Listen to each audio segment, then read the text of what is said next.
So by now, but you should have seen my Eastern Western Conference predictions video. I did tell you guys who I think will be coming out of the East and the West for the finals matchup and who I think will win. If you haven't seen that, go ahead and visit my channel and go watch that before coming back to this video. In any case, if you've seen it, this video is the tier list of who I think are real contenders in the playoffs, because I don't think the playoff predictions video captured exactly how I feel about each team. I kind of had to condense it a little bit, say a little bit here, a little bit there. But in this case, I feel like this video, this tier list, will make it perfect for me to be able to do that for you guys. So if you're not subscribed already, please do me a favor and subscribe. It'll help me so much. I appreciate you. Do not go unnoticed. Each and every one of you, you're appreciated. And if you enjoyed this video, go ahead and hit the like button. You ain't even gotta hit it right now. Wait till the end of the video. Make it to the end of the video.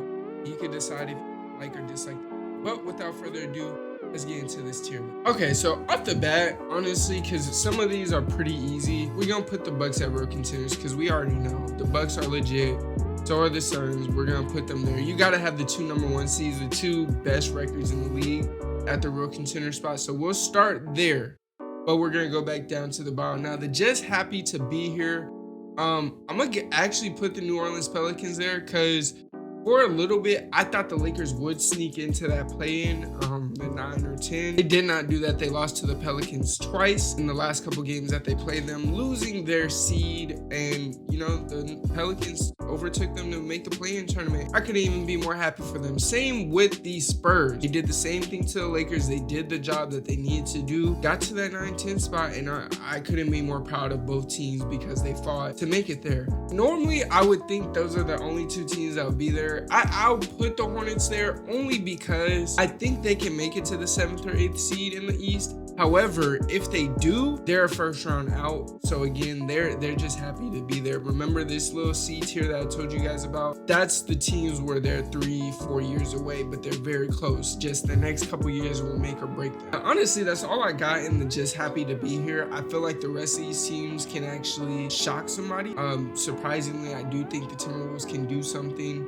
The Hawks, they can do a little something. And the Raptors, as of right now, it looks like they're playing the 76ers. I'm not gonna lie to you guys, I think the 76ers are a first round out. For the C tier, we're gonna put the Raptors because they're one of those teams where they're pretty good. They do still have a couple veterans, but Scotty Barnes and a couple of other young guys, they are gonna need to develop a little bit before they're actually a squad. So I think in the next 2-3 years, this team is gonna be a real squad. Same with the Cavaliers. The Cavaliers, they have more younger players than the Raptors do. However, where they do have veterans and, you know, Kevin Love and stuff, they help the team out, especially when it comes to the development of Evan Mobley, Jared Allen, Darius Garland. Those guys are hooping. I expect them to make some sort of trade, trading Colin Sexton somewhere and getting an asset for him. But I still do see the Cavs as a team that in the next 3 or 4 years, they could really be a legitimate team, so long as a little bit of luck on their side in the next couple off seasons. So that's just where I think with them. Timberwolves, I think they're the same. They're just gonna need Anthony Edwards to develop a little bit more. It'll be tough to see because their roster moves are weird almost every year. Hopefully they can get a superstar or two there to join up with Anthony Edwards and Cat, but still, I think they're one of those teams that are a couple years away. With the Timberwolves, they're one of those teams that when they're close, the next year they lose a couple core pieces and they're no longer close again. It happened the year they lost Rocco and Jimmy Butler. Well, we'll see what the front office does there, but as of right now, I think Toronto and Cleveland are the only two teams that really have legit futures in terms of the more intermediate future as opposed to short future. Same thing with Atlanta. I'll put Atlanta there because Trae Young is hooping, but they're gonna need some defensive anchors. They're gonna need some guys that can score alongside of him, not just have him as the primary scorer. You do have Collins there, but Collins is not gonna put up the 25 Trae will probably need for help. Just like the other teams get with, you know, the Bucks, they get that with Middleton. And the Suns, they get that with CP, Ayton, you know, a various amount of guys. So Trae Young cannot do it alone. So they are one of those teams where I think they're going to have to build pretty well in these next couple years. I want to say the Jazz would belong to the C tier. The reason I say that is because we've seen what's going on with Rudy Gobert and Donovan Mitchell. we've seen the last couple years where this team has been good in the regular season, but they can't seem to do it in the playoffs. It would be wise of me to put them there, but I'm gonna put them at the one piece away spot only because I think whichever one they give up, whether it's Donovan or Rudy, they're gonna get a valuable asset in return. And then at that point, they'll be one piece away, kind of like how they are now. To be honest, I think they're one piece away.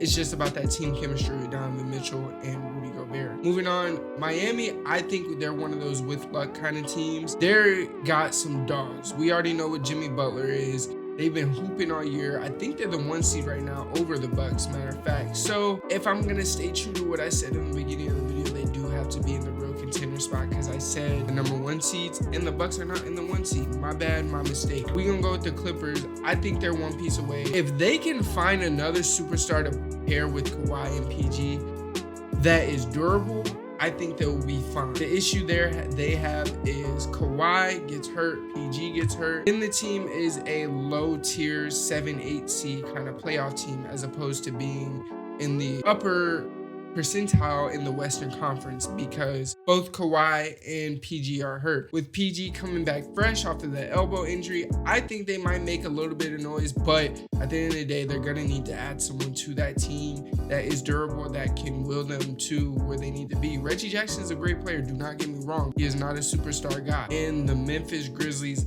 I think they're a with luck team. They're one of those teams that have shown that even without Ja, they can hoop. With Ja, they hoop. So they're one of those teams that can actually make a splash in the playoffs. Only thing is, if they line up against the wrong team like a Golden State or Phoenix too early, that'll be tough for them to overcome. So that's why I say they're one of those with luck kind of teams. Same with Dallas.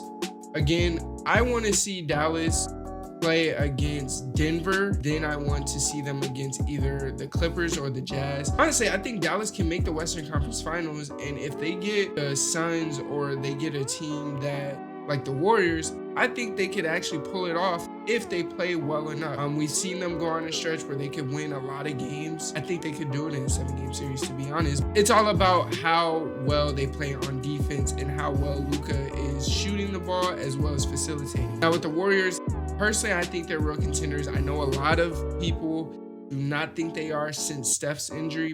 Do not let Steph get hot. Do not let Steph start hooping because he will make y'all doubters pay. We're gonna move on to the Nuggets.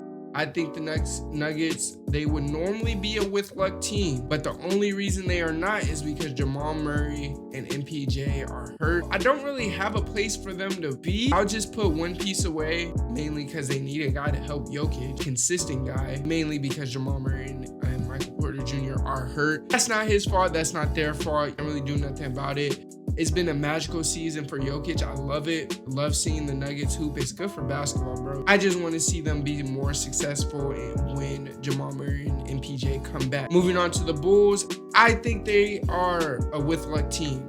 I used to think they were one piece away. They proved to not be that good against other playoff teams during the season. I think they're gonna have to see some people that favors them matchup wise, because otherwise they're gonna be a first round exit, unfortunately, because they showed us in the regular season they're not one of the best teams go against other playoffs teams. So hopefully they can get it together in the playoffs once they get there.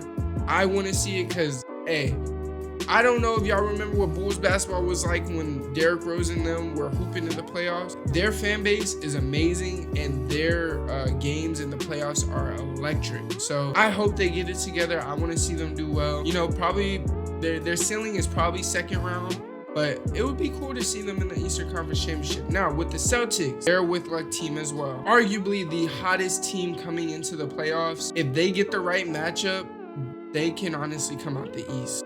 I'm not gonna lie to you. It's gonna be hard stopping Giannis in the East. Do not get me wrong. However, you can see the Celtics play their best basketball coming into the playoffs, through the playoffs, and they find a way to not see Giannis till the Eastern Conference Finals. They can honestly come out the East. I'm not gonna lie to you. Now, with the Nets, they're one piece away. And that's only because the Harden trade, Kyrie and KD don't have the chemistry they could and should have because Kyrie not being vaccinated. I'm gonna save my opinions on that. I don't want to cloud this video with any of that because that's not what this is about. But they're one piece away because James Harden was the other scorer that was supposed to match with KD. It helped while Kyrie was out, but once the trade happened, Kyrie can't play here and there. It makes it tough. Now, I do think next year they will be a very good team because Kyrie will be able to play every single game, but they're going to need another scorer, especially with Joe Harris going down, getting hurt. That proved to be very detrimental to that team. So I'm going to put them in the one piece away tier. Now, the 76ers, and it's kind of poetic that they're last. I'm not going to lie to y'all. It's kind of poetic. This is a team that I said that Drummond trade, Drummond going to the Nets, it'll expose a flaw that the 76ers have. And I believe that James Harden and Joel Embiid's play styles clash. You're going to see that in these playoffs, and the 76ers very well might be a first round exit. They're playing the Raptors, and honestly, they might not want to see the Raptors. And I'm going to be honest with you guys, the 76ers are just not that good. Point blank period. They're really not that good. I'm sorry, Philly fans. I don't love you guys because I'm a Cowboys fan, so I really hate Philly fans, but I don't have anything